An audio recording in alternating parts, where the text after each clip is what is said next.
Hey everyone, welcome to A Village Lost in Time Part 5. Today we finally get to the official downtown. And I actually had a question for you guys. So the question is, would you guys want to see the meat and butchery of the animal? I'm not talking like the actual part where it's happening, but everything that happens afterwards. So let's say we've already done the deed, and afterwards what happens with the meat, how it's processed, what we do with it. And the reason I ask is because our actually all of our celebrations revolve around food, as it is with most people. And basically the main thing that we eat on a big celebration is called chivarme, which is a lamb on a spit, where you roast it pretty much for the whole day. We do this at the river. We do this at houses. We even do this at the center sometimes. It's such a, how do I explain it? It's such a important part of daily life and Bulgarian tradition and celebration. When I say daily life, I don't mean we do this every day, but you get the idea. That we have a special chivarmajinica, which is a special part of our house that's dedicated specifically to chivarme.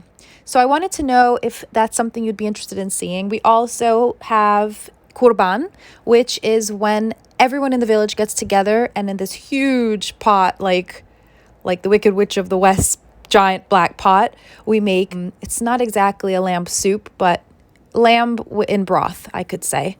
And this is done during, again, big celebrations, but more so when the whole village is involved. So chivarme, as you can imagine, it's for more of a limited amount of people, 10, 20, something like that. But when you get the whole village involved, which is closer to like 40 something people, then you're going to have kurban. So there's enough for everybody. There are a lot of other things. We make, what's it called in English? Okay, well, I'll say it in Bulgarian. We make lukanka, which is our salami. We make pastarma, which is like our prosciutto. We but we jar the meat for the winter along with freezing it. I think it's also very important to say that we truly, genuinely, deeply love our animals, all of them. My grandfather, he would actually cry whenever time came when we had to slaughter one of his goats or chickens or rabbits, whatever it may be. Slaughter in Bulgaria, at least on the small farms, or at least I can say on my farm, is more of a sacrifice. It's actually looked at directly as a sacrifice, not more of a sacrifice. It is a sacrifice. It's not just, okay, let's slaughter the animal and let's eat. The whole celebration that happens after the animal is slaughtered is actually a celebration of the animal, of life, and of the circle of life. That's just something that I think is very important to remember. And I have an uncle who, I didn't notice this when I was little. I didn't pay much attention, but now that I'm older, I realize he always says thank you to the animal. He raises a glass and says thank you after each slaughter. Now I realize what he's doing. He is literally thanking the animal. So personally, I think that there is a level of respect that comes along when you're going to eat the meat. It is hard to see the animal, but also I feel like it is respectful to see the animal and to know exactly where it came from. So I think it's something very interesting and genuine that should be incorporated in any farm video or channel, but I really want to hear your opinion. So if you could comment and let me know if this is something you'd like to see. Anyway, let's just jump straight in today's video. I feel like that was a pretty long intro. So welcome to A Village Lost in Time, Part 5, and I really hope you guys enjoy. Hello, new day, and we are officially in downtown. And here you can see very clearly this house was actually taken apart, you can tell, for whatever reason. I don't know the reason myself, but you can see how it was built, where the chimney was, and the roof is still, I wouldn't say it's intact. It's not intact, but it's there. You can see what I'm talking about, the drops when they start falling. on the wood over and over again. What makes the roof fall?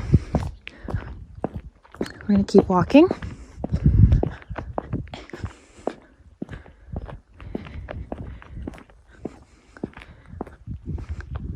Movie theater. Remnants of an old house. And here we got to our friend Rosa's house. We're gonna go see what she's gonna do. What she's doing, I should say. What she's gonna do. We're gonna invite her to the bonfire tonight.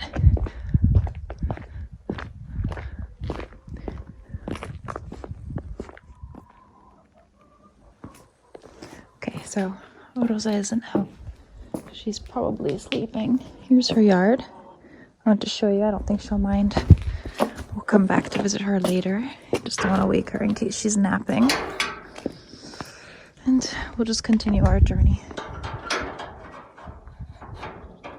I'll just close this door. Okay. All right. I guess since we've started, we'll continue our tour. Oh, I was really hoping she'd be there.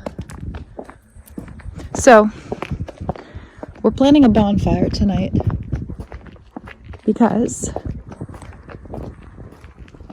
I don't know why. I've just been wanting to do this we used to do this when we were little. We used to gather and have bonfires all the time. And for some reason, we stopped. And the guys are going to be doing some party with some fish that they caught. And I gathered the women and told them, let's do our bonfire tonight. Some of them are a little nervous. I'm not exactly sure why. Pretty sure we can do whatever they can do. Здравейте. There's some party going on over there. And this is downtown. Personally, I like uptown better, but it's because I'm from there, most likely. Здрасте. Как си? Here's a cool house. I mean, authentic. Authentic.